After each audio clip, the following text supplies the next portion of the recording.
अस्सलाम वालेकुम। मैं हूं फैसल तारिड़। पीटीआई की अंदरूनी लड़ाई जी बढ़ चुकी है। सलमान अकरम राजा के इस्तीफे की खबर आ रही है। अलीमा खान के खिलाफ मुहिम तेज हो चुकी है और पीटीआई को लड़वाने की या पीटीआई आपस में लड़ने की जो एक उनकी रवश है उसके अंदर शिद्दत आ गई है। खैबर पख्तूनख्वा के अंदर क्या हो रहा है, फील्ड मार्शल कहां की उड़ान भर रहे हैं और आलमी सहाफी ने किस तरह से रुस्वा किया है पाकिस्तान को या पाकिस्तान के हुक्मरानों को, इस हवाले से भी इस वीलॉग के अंदर हमने बात करनी है। आपसे गुजारिश है इस यूट्यूब चैनल को जरूर सब्सक्राइब करें। जरा मैं आलमी अमूर पहले डिस्कस कर लूं 1 मिनट के अंदर, फिर ये जो मामलात पीटीआई के अंदर हो रहे हैं या पाकिस्तान के अंदर हो रहे हैं वो आपके सामने रखता हूं। नंबर 1 तो शहबाज शरीफ साहब जो सऊदी अरब गए थे और वहां से अब वो कतर पहुंच चुके हैं। फील्ड मार्शल कल ईरान गए थे और उसके बाद खबर आई कि अब चीजें, यानी ईरानियन सोर्स ने बताया कि अब चीजें जो है ना थोड़ी सी बेहतर हुई है, थोड़ी सी क्लैरिटी आई है, क्योंकि जाहिर है फील्ड मार्शल जो है वो अमेरिका का पैगाम लेकर गए होंगे ट्रंप को एतमाद में लेके सारी चीजें डिस्कस करने के लिए, ताकि जो अगला राउंड है उस पर बातचीत हो सके। तो ईरान ने पॉजिटिव सिग्नल दिया है और अब खबर है कि फील्ड मार्शल वाशिंगटन जा रहे हैं, यानी अमेरिका का दौरा करने जा रहे हैं। और जाहिर है फिर ईरान भी वो जा रहे हैं, अमेरिका भी वो जा रहे हैं और शहबाज हुकूमत अगरचे सऊदी अरब अब कतर पहुंचे हुए हैं, तुर्की पहुंचेंगे, तो लिहाजा मरकजी किरदार जो सामने आ रहा है वो पाकिस्तान की जो फौजी हुकूमत है, एस्टैब्लिशमेंट है, उसका ही ये सारी सूरत हाल में नजर आ रहा है। और खबरें ये भी हैं कि किसी वक्त भी अब पाकिस्तान के अंदर मुज़ाकरात शुरू हो सकते हैं और ईरान काफी हद तक नरमी भी दिखा रहा है और बातचीत भी कर रहा है। दूसरी खबर जरा आलमी सहाफी की बात कर लेते हैं, फिर मैं आता हूं इन सारे मामलात की तरफ। क्योंकि बेशुमार सहाफी, इंटरनेशनल मीडिया से ताल्लुक रखने वाले पाकिस्तान में मौजूद हैं, पहले भी मौजूद होते हैं लेकिन अब ज्यादा मौजूद हैं, और जिन्होंने वापस जाना था वो भी वापस नहीं गए, क्योंकि वो डोनाल्ड ट्रंप ने न्यूयॉर्क टाइम्स पोस्ट की रिपोर्टर को यह कह दिया था कि आप इस्लामाबाद में ही स्टे करें। तो इस वजह से वो सहाफी जो पहले आए थे राउंड 1 पर वो भी वापस नहीं गए। एक सहाफी ने जी एक वीडियो पोस्ट की है जो पाकिस्तान में बड़ी तेजी के साथ वायरल हो रही है। वो दिखाते हैं कि जी मैं इस वक्त इस्लामाबाद खड़ा हुआ हूं। इस्लामाबाद बड़ा खूबसूरत शहर है लेकिन इस्लामाबाद अंधेरे में डूबा हुआ है। इस्लामाबाद की बिजली बंद हो चुकी है। यह कैपिटल है, यह पाकिस्तान का दारुल हुकूमत है और रेड जोन है, और रेड जोन के पीछे वो दिखाते हैं कि बिजली बंद हो चुकी है। वो बताते हैं, जाहिर है वो ज्यादा पाकिस्तान नहीं रहे होंगे, वो बताते हैं कि असल में जो पाकिस्तान है ना वो भी इस जंग से मुतासर हो रहा है। अब क्योंकि गैस नहीं है, तेल की कीमतें महंगी हैं, तो पाकिस्तान के अंदर एनर्जी क्राइसिस है जिस वजह से बिजली बंद हुई है। तो अब नाए हुर्मुज बंद होने का पाकिस्तान पर अच्छा खासा असर पड़ा है। अब इस बेचारे सहाफी को यह नहीं पता कि पाकिस्तानियों की किस्मत में तो हमेशा हमेशा के लिए अंधेरे लिखे हुए हैं। आप नाए हुर्मुज खुला हुआ हो, बंद हो, जंग लगी भी हो, अमन हो, पाकिस्तानियों के नसीब के अंदर तो लोड शेडिंग लिख दी गई है। पाकिस्तानियों के नसीब में तो यही है कि अगर वो अपनी मदद आपके तहत पैसा लगा के, कर्जा उठा के सोलर भी लगा दे, तो फिर भी हुकूमत कभी कहेगी भाई टैक्स देना, कभी कहेगी गोबर टैक्स, माल मवेशियां अपने, कभी कहेगी कि सोशल मीडिया टैक्स दे हमें, जगह टैक्स, कभी कहेगी कि भाई सोलर वाले भी टैक्स देना। और सोलर वाले किस तरह से बगैर पेट्रोल के, बगैर डीजल के, बगैर गैस के बिजली पैदा कर रहे हैं सूरज की रोशनी से, और फिर वो नेट मीटरिंग ऑन करवाना चाहते हैं। नहीं भाई वो नहीं होगी। अच्छा जी, जरा आते हैं पीटीआई की तरफ। एक तो खबर यह है कि सलमान अकरम राजा ने सेक्रेटरी जनरल के ओहदे से जराए बता रहे हैं इस्तीफा देने का फैसला कर लिया है और वो अपना इस्तीफा जो है वो बैरिस्टर गोहर को देंगे, और चाहे उनकी इमरान खान से मुलाकात हो या ना हो वो जो है इस्तीफा दे देंगे।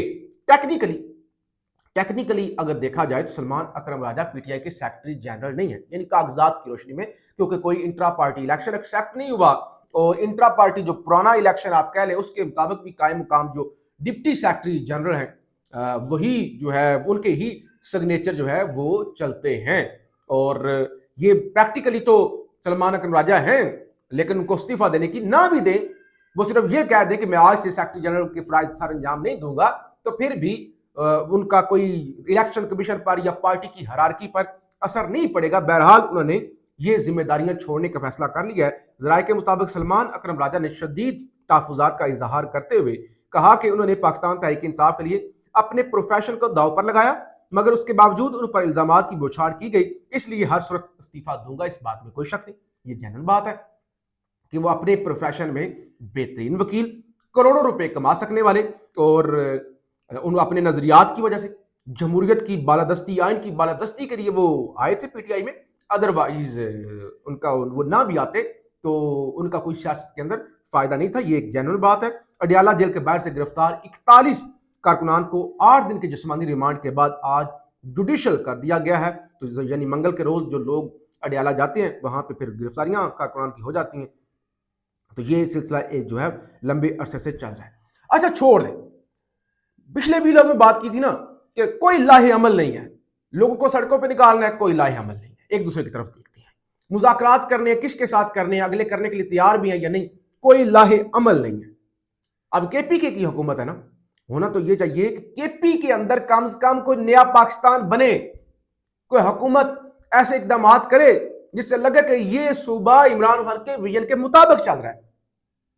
और अब गंडापुर भी नहीं है, अब तो सोहेल अफरीदी साहब है ना, जरा खबर सुनिएगा, आपको ऐसा लगेगा सिंध की बात हो रही है। एक ही रोज में पेशावर समेत 5 इम्तिहानी बोर्ड के पर्चे आउट, पेशावर, मर्दान, बन्नू, डेरा और मालाकांड बोर्ड के पेपर 9:30 बजे व्हाट्सएप ग्रुपों में शेयर किए गए।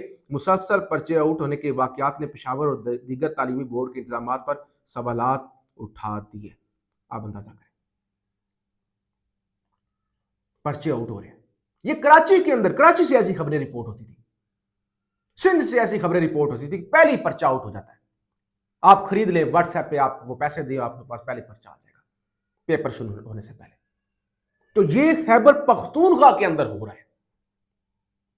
इतना सा सूबा है, कोई ये नहीं कि कोई 14 करोड़ का सूबा है, या ये छोटा हो या बड़ा, उस चीज को छोड़ दे, छोटा हो बड़ा, अरे ये तालीम का हाल कहां गए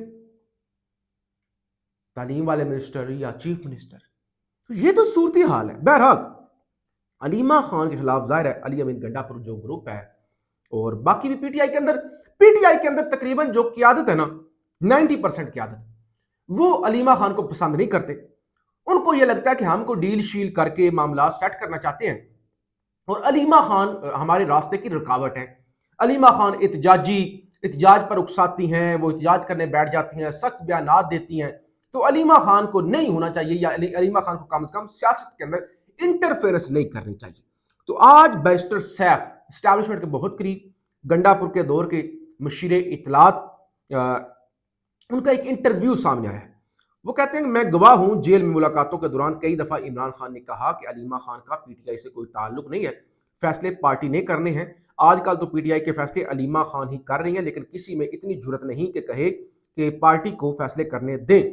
फैसले हो जाते हैं, पार्टी कायदीन आपस में पूछते हैं कि किसने किए, कि कोई नहीं कहता अलीमा बीबी कि आप ठीक है, खान की बहन है, आप खान से मोहब्बत करती हैं, आप खान के लिए आवाज भी उठा रही हैं, लेकिन पार्टी चलाना आपका काम नहीं है।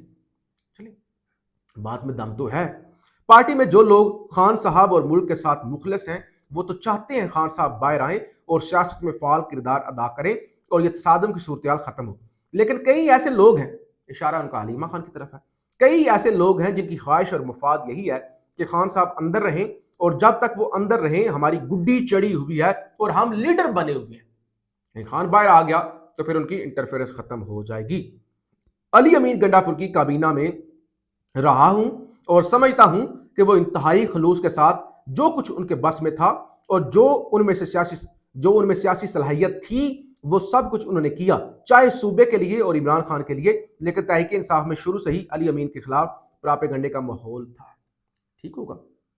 बहरहाल गंडापुर भी नाकाम हुए और अभी तक की जो परफॉर्मेंस है सोहेल अफरीदी भी नाकाम हुए। आप मुझसे अगर कंपैरिजन कराएं, मैंने कुछ 200 वीलॉग, कम से कम 150-200 वीलॉग किए होंगे जिनके अंदर मैंने अली अमीन गंडापुर पर तनकीद की और आज भी उनकी पॉलिसियों पर, उनकी शोरेपन पर तनकीद करता हूं। लेकिन अगर आप मुझसे आज कंपैरिजन करवाएं ना सोहेल अफरीदी और अली अमीन गंडापुर की एहतजाजी सियासत के अंदर परफॉर्मेंस पर, तो फिर 10 में से 8 नंबर अली अमीन गंडापुर के होंगे और 10 में से -5 नंबर सुहेल अफरीदी के, बल्कि एक नंबर भी सुहेल अफरीदी का नहीं बनता। तो ये तो एक हकीकत है कि गंडापुर ने जैसा था बढ़ के मारता था, झूठ बोलता था, लेकिन एटलीस्ट वो कुछ ना कुछ ऐसा करता था। खान साहब के साथ मुलाकातें जैसी तैसी हो जाती थी, खबरें आ जाती थी और वो एहतजाज और जो भी मामला था वो कर लेता था। और बहरहाल ये मुल्क की सूरत हाल है, पीटीआई आपस में लड़ रही है। आज खबर आई है अमेरिका ईरान जंग के गुज़श्ता 1.5 माह के दौरान हुकूमत ने 180 अरब रुपए से ज्यादा पेट्रोलियम लेवी वसूल किया। यानी हुकूमत ने बजाय इसके रिलीफ देते, लोगों को कह रहे थे हमने रिलीफ दिया, 180 अरब रुपए कमा लिया पेट्रोल की लेवी से, पेट्रोल के जगह टैक्स से। तो इस मुल्क के अंदर जहां पे इंसाफ की सख्त जरूरत है, सख्त जरूरत है कि इस मुल्क के अंदर इंसाफ हो, इस मुल्क के अंदर जेन्युइन हुकूमत आई, अवाम को रिलीफ मिले, लोग अंधेरों के अंदर डूबे हुए हैं और जिन लोगों से लोगों को उम्मीदें हैं वो आपस में लड़ रहे हैं, उनके पास कोई लाहे अमल नाम की चीज नहीं है। फीडबैक जरूर दीजिएगा। पाकिस्तान जिंदाबाद।